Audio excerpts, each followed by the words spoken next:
Hello and welcome back to Nerd Bytes. This episode is the final in a series talking about user management. We previously covered authentication domains and setting up new groups and new roles. Today I'd like to talk about the existing default roles and how you can understand what allowances they provide to certain users. So you can see we've got a few of the default roles here that are targeting the default authentication domain, and then we have a few extra groups down here that we have created in the previous episode to focus on our test authentication domain. Those roles, these groups are using some of the roles that we have over here. Those roles are defined in this page up here. We have some standard roles and we have some custom roles. In the previous episode, we walked through creating a custom role, but we'll show you that again. You can very quickly see that you can just enable or disable certain features that people can see. For the most part, a lot of the data is visible to most people, but you can make sure that they can't modify anything by just making sure that the modify column here is deselected. But what do the standard roles do?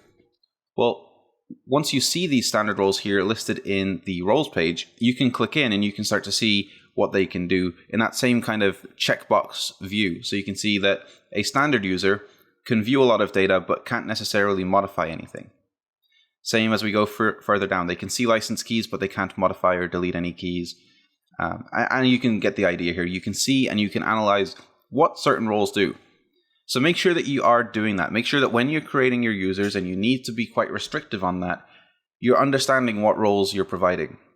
If the roles that we provide here for you are too liberal, they give away too many permissions to the people that you might want to restrict a little bit further, that's where custom roles can come in.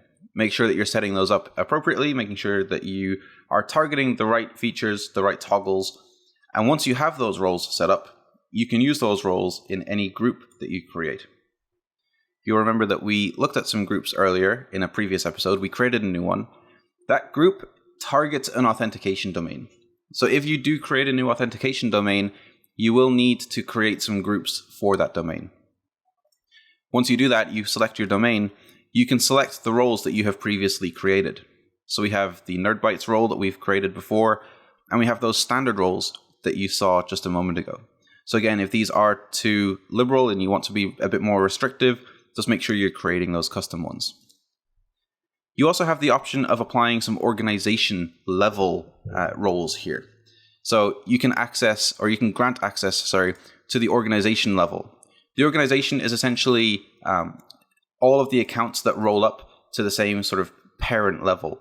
In this case, that organization 456.42138 is the parent level here. So when we add group access at the organization level, that is essentially at the level that manages all three of those accounts. There are only a certain number of roles that you can apply at the organization level though, and they are Organization Manager, Organization Read-Only, Authentication Domain Manager, and Authentication Domain Read-Only.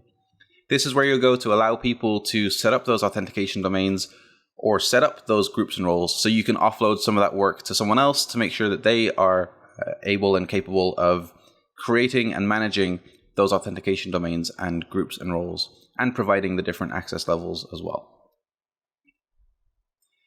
That's it in our series of User Management Nerd Bytes episodes. Feel free to pop your questions into the comments below and check out the links in the description below for even more information on this topic. Thanks for watching.